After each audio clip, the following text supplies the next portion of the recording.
এবার লাল তালিকায় রেকর্ড করেছে বাংলাদেশ। মার্কিন যুক্তরাষ্ট্রের মূল্যায়নে এবার লাল তালিকায় রেকর্ড বাংলাদেশের।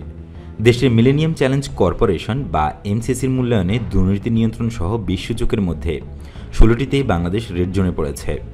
গত 18 বছরের মধ্যে এই প্রথম এত বেশি লাল সূচকভুক্ত হল দেশ। গ্রিন বা সবুজ জোনে রয়েছে মাত্র 4টি সূচক।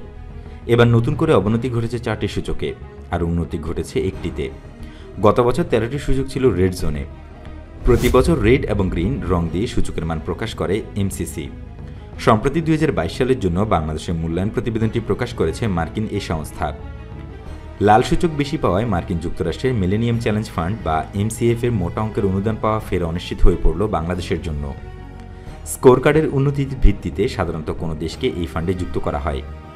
অর্থনৈতিক সম্পর্ক বিভাগ বা ইআরডির পক্ষ থেকে দীর্ঘ কয়েক বছর চেষ্টা করেও এই ফান্ডে যুক্ত হতে পারছে না বাংলাদেশ। এবারও হলো না। এটাকে ব্যর্থতা হিসেবে দেখছেন সংশ্লিষ্টরা। তবে ইআরডির অপর এক কর্মকর্তা বলেন, স্কোরের উন্নতি করাটা অত্যন্ত চ্যালেঞ্জিং। এমসিসি তৃতীয় পক্ষের মাধ্যমে এই মূল্যায়ন কার্যক্রম পরিচালনা করে। তারা আমাদের তথ্য খুব বেশি গ্রহণ করতে চায় না, ফলে এক্ষেত্রে উন্নতি করাটা প্রায় দুরূহ হয়ে পড়েছে। প্রতিবেদন পর্যালোচনা করে দেখা গেছে, রেড জোনের সূচকগুলো হচ্ছে কন্ট্রোল অব করাপশন বা দুর্নীতি নিয়ন্ত্রণ, রাজনৈতিক অধিকার, সরকারের কার্যকারিতা, জমির অধিকার ও প্রাপ্যতা, নিয়ন্ত্রক সংস্থাগুলোর কার্যকারিতা, বাণিজ্য নীতিমালা, ফ্রিডম অব ইনফরমেশন, অর্থনীতিতে নারী ও পুরুষের সমতা, স্বাস্থ্য খাতে সরকারি ব্যয়, প্রাথমিক শিক্ষায় সরকারি ব্যয় এবং প্রাকৃতিক সম্পদের সুরক্ষা সূচক। এছাড়া আরও রয়েছে বেসামরিক লোকের স্বাধীনতা, আইনের কার্যকারিতা, ঋণ প্রাপ্তির সহজলভ্যতা, ফিসক্যাল পলিসি ও শিশু স্বাস্থ্য। ট্রান্সপারেন্সি ইন্টারন্যাশনাল বাংলাদেশ বা টিএবির নির্বাহী পরিচালক ডক্টর ইফতেখারুজ্জামান বলছেন, এই প্রতিবেদনে বাস্তব অবস্থার প্রতিফলন ঘটেছে। এটা অত্যন্ত উদ্বেগজনক। বারবার একই ধরনের প্রতিবেদন প্রকাশ হলেও দুর্নীতি প্রতিরোধ কার্যকর কিছুই হয়নি। সেই জন্য এই সূচক থাকছে লাল তালিকায়। সরকার হয়তো একটা ব্যাখ্যা দেবে, কিন্তু এরকম যেসব প্রতিবেদন প্রকাশ হচ্ছে সেগুলো অস্বীকার করার সুযোগ নেই। কেননা সুশাসন প্রতিষ্ঠা না হলে দুর্নীতি কমবে না। সরকারের উচিত এসব মূল্যায়ন আমলে নিয়ে ব্যবস্থা গ্রহণ করা। এমসিসির প্রতিবেদনের সবুজ তালিকায় থাকা সূচকগুলো হচ্ছে মূল্যস্ফীতি নিয়ন্ত্রণ, টিকা দেওয়ার হার, বিজনেস স্টার্টআপ। এছাড়া গত বছর রেড জোনে থাকলেও এবার গ্রিন জোনে উঠে এসেছে মেয়েদের মাধ্যমিক শিক্ষায় অন্তর্ভুক্তির সূচকটি। ইআরডির সাবেক সিনিয়র সচিব বলছেন, অনেক বছর ধরে চেষ্টা করেও কোনো ফল হচ্ছে না। স্কোর উন্নতিতে ইআরডি তেমন কিছুই করার নেই। এক্ষেত্রে পররাষ্ট্র মন্ত্রণালয় উদ্যোগ নিতে পারে, তবে বিষয়টি অনেকটাই রাজনৈতিক, অর্থনৈতিক অংশ কম।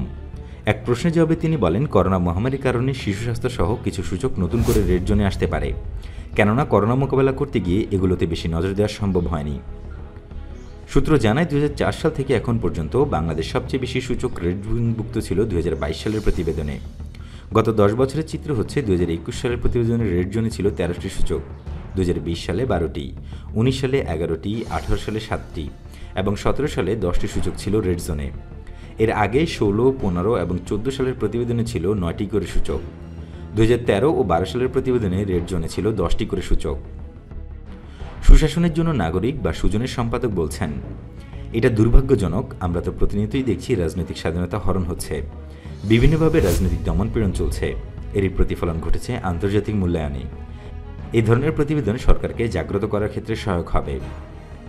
ইআরডি বলছে, মার্কিন যুক্তরাষ্ট্রের state department millennium challenge fund গঠন করে এবং এটি পরিচালনার জন্য 2004 সালে প্রতিষ্ঠা করে মিলেনিয়াম চ্যালেঞ্জ কর্পোরেশন বা এমসিসি।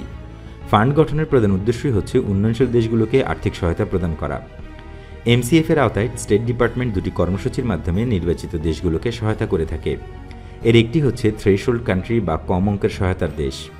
এই প্রোগ্রামের আওতায় সাধারণত 10 কোটি থেকে 40 কোটি মার্কিন ডলার পর্যন্ত অনুদান দেওয়া হয়ে থাকে। অন্যটি হচ্ছে কম্প্যাক্ট অর্থাৎ বড় অঙ্কের সহায়তা। এর আওতায় 50 কোটি মার্কিন ডলার থেকে বিভিন্ন অঙ্কের অনুদান দেওয়া হয়। এই ফান্ডের সঙ্গে উন্নয়নশীল দেশগুলোকে যুক্ত করতে প্রতি বছর বৈঠক করে মিলেনিয়াম চ্যালেঞ্জ কর্পোরেশন বা এমসিসি। কোনো দেশকে মূল্যায়নের জন্য প্রথম দিকে 17টি নির্দেশক থাকলেও সর্বশেষ 2012 সালে নতুন নির্দেশক সহ মোট 20টি নির্দেশক যুক্ত করা হয়। ওই বছরই প্রথমবারের মতো মিলেনিয়াম চ্যালেঞ্জ ফান্ডে বাংলাদেশ যুক্ত হওয়ার সম্ভাবনা দেখা দিয়েছিল। সে সময় মার্কিন যুক্তরাষ্ট্রের পররাষ্ট্রমন্ত্রী হিলারি ক্লিন্টন বাংলাদেশ সফর করেন। তখন ওই ফান্ডে অন্তর্ভুক্তির বিষয়ে তাকে অনুরোধ জানানো হয়। এর পরিপ্রেক্ষিতে পরবর্তীকালে স্টেট ডিপার্টমেন্টের আমন্ত্রণে এই সংক্রান্ত এক বৈঠকে অংশ নিয়েছিল সরকারের প্রতিনিধিও।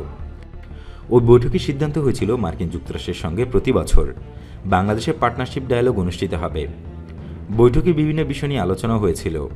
এর মধ্যে এমসিএফ এর বিষয়ে বাংলাদেশ থেকে টেকনিক্যাল টিম পাঠাতে বলেছিল, কিন্তু টেকনিক্যাল টিম পাঠানো হলেও চ্যালেঞ্জ ফান্ডে যুক্ত হওয়ার বিষয়টি আর এগোয়নি।